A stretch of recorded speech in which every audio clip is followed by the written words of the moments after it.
मैं विकास गुप्ता आपका स्वागत करता हूं एक्सप्लिसिट क्लास में। आज हम चैप्टर 3 दो चर वाले रैखिक समीकरण युग्म, इंग्लिश में हम कहते हैं इसे pair of linear equation in two variable के बारे में पढ़ेंगे। इसका इंट्रोडक्शन आज हम करेंगे, पता करेंगे कि ये है क्या चीज, इस चैप्टर में हमें क्या पढ़ना है। ठीक है, इसका एक एक वर्ड का हम मीनिंग बताएंगे जो इस प्रकार है। देखिए इसमें क्या है, दो चर वाले रैखिक समीकरण युग्म। अब क्या है, हम इसमें चर पर पहले पढ़ लेते हैं वेरिएबल। मैंने आपको पिछले चैप्टर में बताया था कि वेरिएबल्स ये चर क्या होते हैं। वेरिएबल वे यह होता है कि इस जो बदलने योग्य होता है, जैसे X Y Z V U W T S etcetera. ठीक है, ये सब हमारे वेरिएबल होते हैं जिसे हम बदल सकते हैं। ठीक है, अब देखिए, अब इसमें एक चीज और आया है, रैखिक समीकरण लीनियर इक्वेशंस। अब ये क्या चीज है, लीनियर इक्वेशन या रैखिक समीकरण। अब देखिए लीनियर इक्वेशंस या फिर हम कह लेते हैं इसे रैखिक समीकरण। अब यह क्या चीज है, रैखिक समीकरण वह समीकरण होती है जिसकी डिग्री 1 होती है या इसकी हाईएस्ट पावर 1 होती है। सिंपल भाषा में जैसे 2x + 3 = 0, यह हमारे रैखिक समीकरण है क्योंकि इसकी हाईएस्ट पावर कितनी है, 1 है। ठीक है, जैसे हमने पढ़ा था द्विघात समीकरण जिसकी हाईएस्ट पावर 2 होती है, ये हो गया हमारा द्विघात समीकरण। ठीक है, ऐसे ही हमारा लीनियर इक्वेशन होती है जिसकी घात 1 होती है। मैंने बताया था आपको, जैसे हमारा 2x भी एक लीनियर घात है और लीनियर इक्वेशन है या रैखिक समीकरण है। 2x + 4 या फिर 3x + 5, ये हमारी सारी लीनियर इक्वेशन होती है। ठीक है, आइए आगे देखते हैं। लीनियर इक्वेशंस युग्म मतलब हमारा 2 होता है, जैसे इंग्लिश में pair of linear equations in 2 variables. जो हमारा लीनियर इक्वेशन है 2 वेरिएबल मतलब 2 चर वाले होने चाहिए, जैसे 2x + 3y + 5 = 0, ये हो गया हमारा लीनियर इक्वेशन क्योंकि इसमें 2 चर है x और y जिसकी घात कितनी है, 1 है। ठीक है, तो ये हमारे 2 चर वाले लीनियर इक्वेशंस हो गए। ठीक है, आइए इसका जनरल फॉर्म पर देखते हैं। जनरल फॉर्म मतलब व्यापक रूप। इसका व्यापक रूप होता है हमारा, ये होता है हमारा व्यापक रूप ax + by + c = 0। ठीक है, जिसमें हमारा a एंड b ≠ = 0 होता है। ठीक है, अगर हमारा a 0 हो गया या b भी 0 हो गया तो ये तो लीनियर इक्वेशन रहेगा नहीं, वो भी 2 चर वाले। ठीक है, ये हो गया। अब इसमें क्या होता है कि इसमें हम पढ़ते हैं कि 2 चर वाले रैखिक समीकरण युग्म, मतलब इसमें हमारे दो चर वाले रैखिक समीकरण का युग्म, उसे हम सॉल्यूशन करते हैं। जैसे आइए देखते हैं। अब हमारा क्या हो गया, इसमें हम 2 समीकरण मानते हैं। समीकरण a1x b1y + c1 = 0, ये हो गया हमारे समीकरण एक हो गया a2x + b2y + c2 = 0, ये हो गया हमारे दूसरे समीकरण। ठीक है, अब ये हमारा हो गया इसका इंट्रोडक्शन, जो आपको समझ में आ गया होगा कि हमारे लीनियर इक्वेशंस और उसका व्यापक रूप क्या होता है। ठीक है, अब इसे सोल्व करने के कुछ तरीके होते हैं, आइए देखते हैं। या फिर इसका एक एग्जांपल भी ले सकते हैं। एग्जांपल जैसे 3x + 2y = 3 मान लो, या फिर 3x + 5y = 9। ठीक है, ये हमारी एग्जांपल होगी जो हम ले सकते हैं इस प्रकार, क्योंकि जो हमारा a1 है वो x का कोएफिशिएंट और b1 हमारा y का कोएफिशिएंट, यहाँ पे c1 हमारा कांस्टेंट होता है। ठीक है, a2 हमारा x का कोफिशिएंट, अब b2 हमारा y का कोफिशिएंट होगा, और c2 हमारा 0 होता है, सॉरी c2 हमारा कांस्टेंट टर्म होता है। ठीक है, आइए इसके बारे में आगे पढ़ते हैं। अब देखिए, जो हमारी लीनियर इक्वेशंस होती है, ठीक है, इसे है ना सोल्व करने के कुछ तरीके होते हैं। ठीक है, अब देखिए, अब हमारा क्या होता है कि अब इसे है ना सोल्व करने के 3 तरीके पढ़ेंगे हम इसमें। क्या इसे सोल्व करते हैं तो हमारे है ना 3 सॉल्यूशन आते हैं। जो सॉल्यूशन क्या क्या होते हैं वो देख लेते हैं। ठीक है, अब देखिए, अब हमारे इसमें क्या होता है, सॉल्यूशन करने पर इसमें हमारे 3 केस बनते हैं। ठीक है, सॉल्यूशन करने पर हमारे इसमें 3 केस बनते हैं, जो इस प्रकार है। जो हमारे लीनियर इक्वेशंस होते हैं दो चर वाली, उसे मान लेते हैं a1x plus b1y plus c1 equal to 0। ठीक है, और a2x plus b2y plus c2 equal to 0। ठीक है, इसका हम देख सकते हैं कि इसके सॉल्यूशन किस प्रकार हो सकते हैं। ठीक है, इसके 3 केस बनते हैं। ठीक है, जो हमारे इसमें हमारे 3 केस बनते हैं, जो इस प्रकार है कि अगर हमारा x के कोफिशिएंट, और देखिए जो हमारा समीकरण 1 है उसके x का कोफिशिएंट और दूसरे समीकरण के x के कोफिशिएंट का कुछ रिलेशन होता है, जो इस प्रकार है कि अगर हमारा a1 upon a2 equal to है b1 अपॉन b2, अगर x के कोफिशिएंट का अनुपात और y के कोफिशिएंट का अनुपात एक दूसरे के इक्वल नहीं है, तो वो ऐसे होते हैं कि ये दोनों समीकरण कि एक दूसरे को एक बिंदु पर अवश्य काटेंगे। ठीक है, अगर हमारा x का कोफिशिएंट का अनुपात और y के कोफिशिएंट का अनुपात, गुणांक का अनुपात अगर इक्वल नहीं है, तो क्या होता है कि जो ये दोनों समीकरण है कि ये एक दूसरे को एक बिंदु पर अवश्य काटेगी। तो हम कह सकते हैं, और एक बिंदु पर काटेगी तो इसके कितने होंगे, एक हल होगा, मतलब अद्वितीय हल होगा। ठीक है, तो कह सकते हैं कि रेखाएं, जो समीकरण है, ये रेखाएं एक बिंदु पर प्रतिच्छेद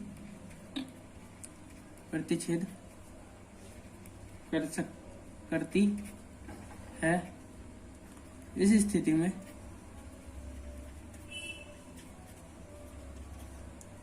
समीकरण युग्म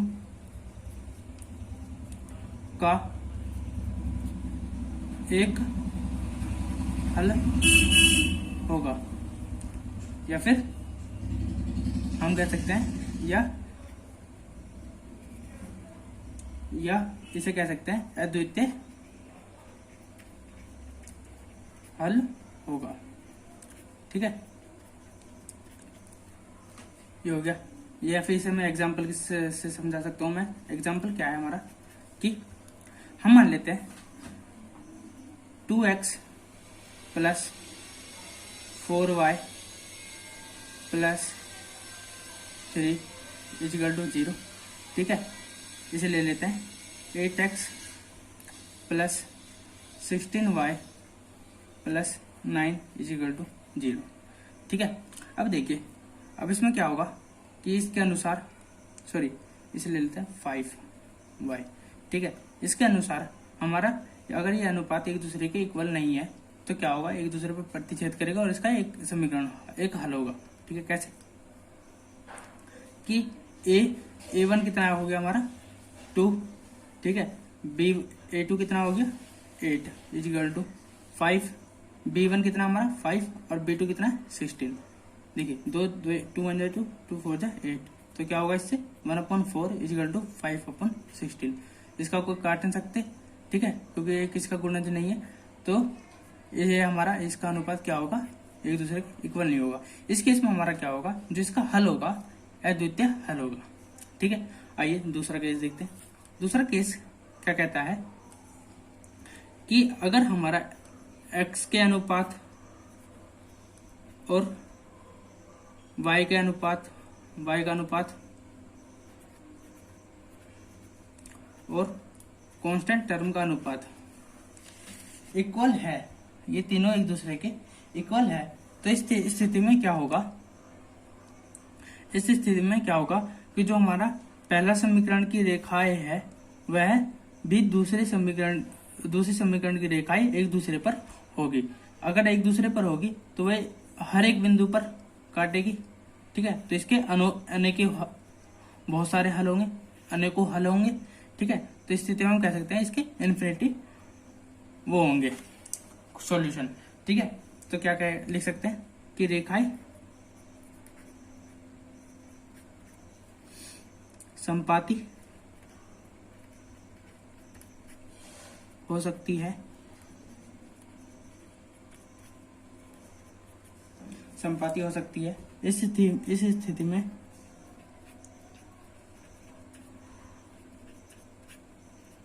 में समीकरण युग्म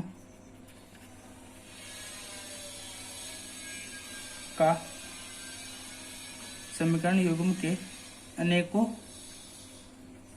अनेक हल होंगे, ठीक है, या फिर इन्फिनिटी सॉल्यूशन।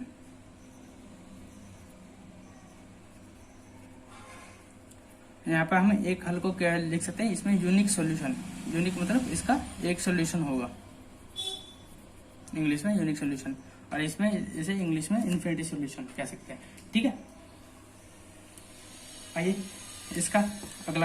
इसके एग्जांपल देख लेते हैं कि इसका एग्जांपल होगा, ले सकते हैं कि अगर हम ले 2x + 3y + 10, ठीक है, ले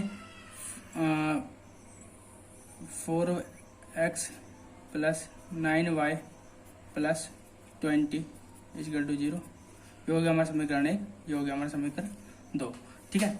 इस स्थिति में क्या होगा कि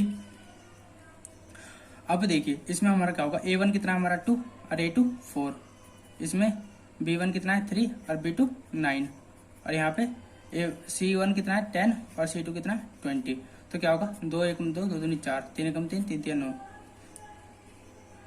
3 2 6, सॉरी इसे 6 मान लेते हैं, ठीक है। आई हो गया 10 1 10 10 2 20, ये 2 होगा, ठीक है। तो क्या हो जाएगा 1:2, 1/2 और 1/2, ठीक है। क्योंकि हमारा इसमें तीनों का अनुपात सेम है, तो हम इस केस में हम कह सकते हैं कि जो हमारे जो सॉल्यूशन होगा इन दोनों समीकरणों का, इसमें अनेकों सॉल्यूशन मतलब यूनिक सॉल्यूशन होगा, ठीक है ना, सॉरी यूनिक कह रहा हूँ, इन्फिनिटी सॉल्यूशन होगा, ठीक है। मैं उम्मीद करता हूँ आपको समझ में आ रहा होगा। आइए इसका तीसरा केस देखते हैं। इसमें तीसरा केस ये कहता है कि अब हम इसमें तीसरा केस कहता है कि अगर हमारा x का कोफिशिएंट और b1 का कोफिशिएंट का अनुपात इक्वल हो और कांस्टेंट के अनुपात इक्वल ना हो, तो इस स्थिति में क्या होगा कि जो हमारी रेखाएं हैं वे एक दूसरे के समांतर होगी, ठीक है। तो कह सकते हैं कि रेखाएं समांतर हो सकती है।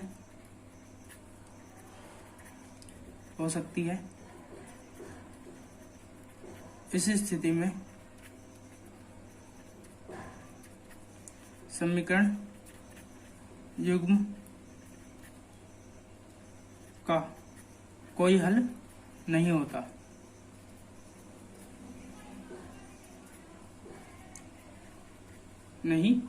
है। इसे असंगत समीकरण युग्म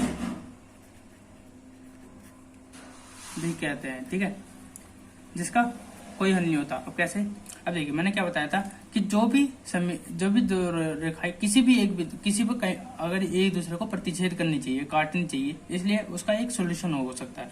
अब देखिए ये दोनों समीकरण एक दूसरे को काटने क्योंकि समांतर है तो इसका कोई हल भी नहीं हो सकता। ठीक है, ये हो गया हमारा इसका इंट्रोडक्शन। अब देखिए आइए इसके बारे में और कुछ पढ़ते हैं। क्या है कि अब देखिए इसमें हम x और जो हमारे समीकरण है जैसे a1x b1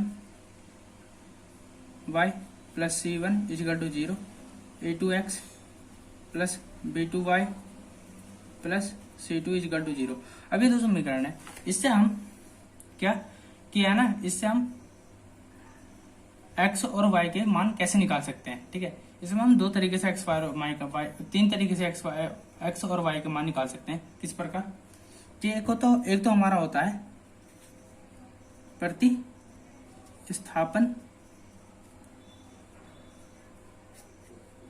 विधि, इंग्लिश में से हम कहते हैं सब्स्टिट्यूशन विधि, मेथड। ठीक है, इसमें क्या होता है, इसे मैं एग्जांपल से समझा सकता हूँ। जैसे कि हमारा कोई ये है 2x plus 4y is equal to 8। ठीक है, इसे ले सकते हैं 3x प्लस 6y प्लस 9। ये मैं जनरली ले रहा हूँ कि आपको कोई दिक्कत ना हो। ठीक है, इसमें हम x और y का मान किस तरीके से निकाल सकते हैं। ठीक है, या फिर हम सिंपल ले लेते हैं, ज़्यादा वो नहीं लेते, सिंपल ले लेते हैं x plus y equal to 3 और x minus y equal to 4। ठीक है, ये दो समीकरण है। ठीक है, इसमें हम निकाल सकते हैं प्रतिस्थापन विधि। प्रतिस्थापन विधि आपको भी पता है कि इसमें किस चीज को प्रतिस्थापित करके, जैसे समीकरण 1 से मैं निकाल सकता हूँ x का मान क्या हो जाएगा 3 माइनस y हो जाएगा। ठीक है, अब ये x का मान समीकरण 2 में रख देता हूँ। समीकरण 2 से क्या हो जाएगा, 2 में क्या हो जाएगा कि x का मान रखा x minus Y equal to 4 है। ठीक है, x का मान यहाँ से रख देंगे, क्या हो जाएगा 3 माइनस वाई इजिकल टू 4। ठीक है, ये हो जाएगा 3 माइनस वाई क्या हो जाएगा माइनस के 2y इजिकल टू 4 हो जाएगा। ठीक है, यहाँ से माइनस 2y इजिकल टू 4, ये हो जाएगा माइनस के 3, तो क्या हो जाएगा माइनस के 2y इजिकल टू 4 माइनस 3 क्या हो जाएगा 1, तो y का मान कितना आ जाएगा माइनस के 1/2। ये आ गया हमारा y का मान। अब y का मान समीकरण 1 या 2 में किसी में पुट कर देंगे तो x का मान आ जाएगा। कैसे, समीकरण 1 में, ठीक है, क्या हो जाएगा x माइनस y का मान कितना था 1/2 इजिकल टू 3, ये जो इधर आ गया प्लस का हो जाएगा तो x इजिकल टू 3 प्लस 1/2 क्या हो जाएगा, एलसीएम आ जाएगा 2, ये हो जाएगा 3 दूनी 6 प्लस 1 तो हो जाएगा 7/2। ये हो गया हमारा x और y का मान। ये हमारा प्रतिस्थापन विधि आपको समझ में आ रहा होगा। ये मैंने जनरल बस एग्जाम्पल के लिए लिया है कि x और y का हम मान कैसे निकाल सकते हैं। ठीक है, आइए इसका अगला विधि मेथड पढ़ते हैं जो हमें x और y के मान निकाल सकते हैं। कैसे, एक हमारा विधि विलोपन विधि। ठीक है, नेक्स्ट विधि हमारा सोल्व करने के लिए विलोपन विधि।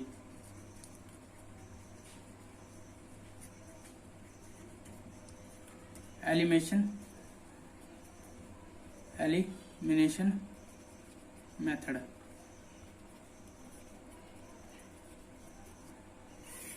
ठीक है, अब एलिमिनेशन मेथड क्या है कि जिसमें हम किसी भी एक x या y को हम एलिमिनेट करके कर सकते हैं। जैसे हमारे पास इक्वेशन है 2x plus 4y is equal to 8, उस इक्वेशन को ले लेते हैं 3x plus 6y is equal to 9, उसी को ले लेते हैं।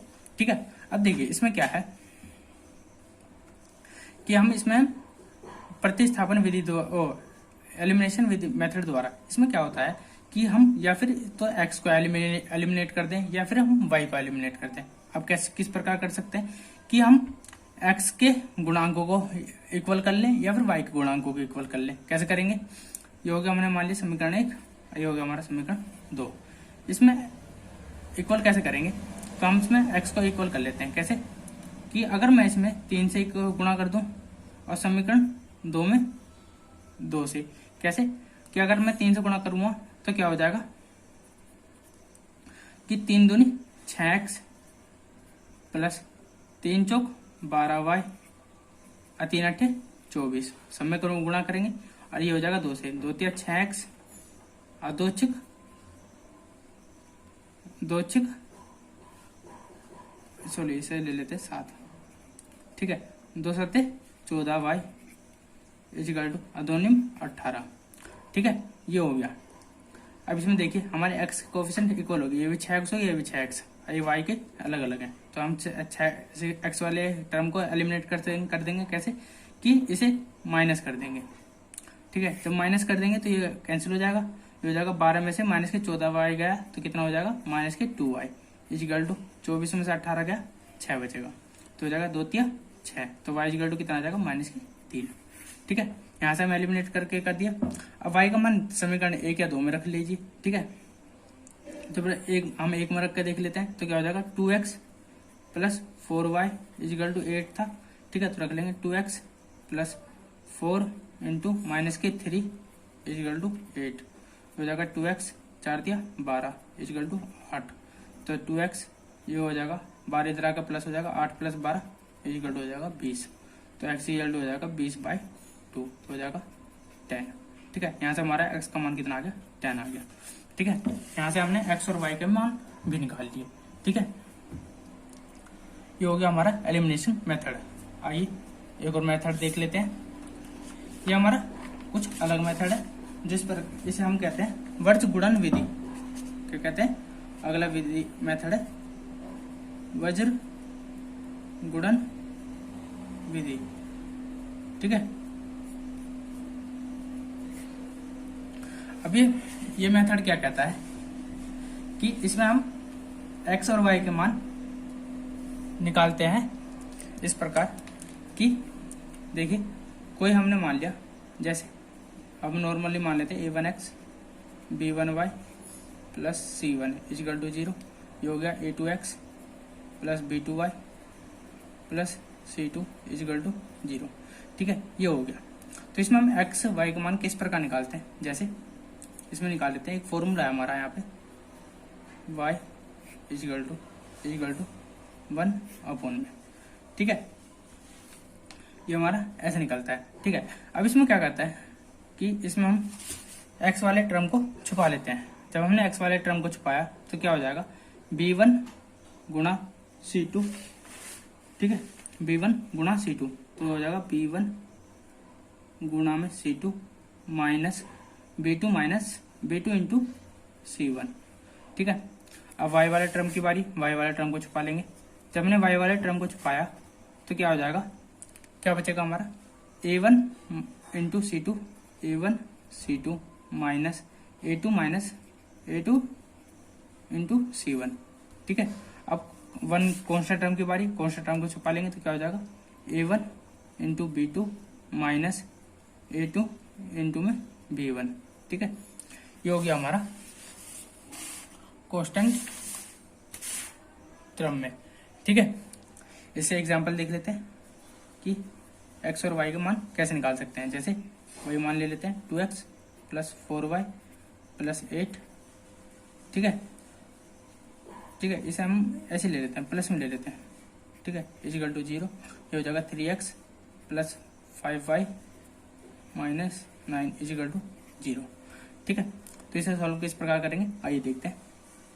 x के अपोन में x वाले टर्म को छुपाया तो क्या हो जाएगा, इस वाले टर्म को छुपाया तो 4 पंजिम 36, 4 गुणा 9 माइनस के 9, ठीक है, माइनस, ठीक है, 5 इंटू 8 इजिकल टू y के नीचे y वाले टर्म को छुपाएंगे तो 2 गुणा माइनस के 9 माइनस 3 इंटू 8, ठीक है, ये y वाला टर्म हो गया, अपॉन में 1 अपॉन कॉन्स्टेंट टर्म को छुपाएंगे तो 2 इंटू 5 माइनस 3 इंटू 4 हो जाएगा।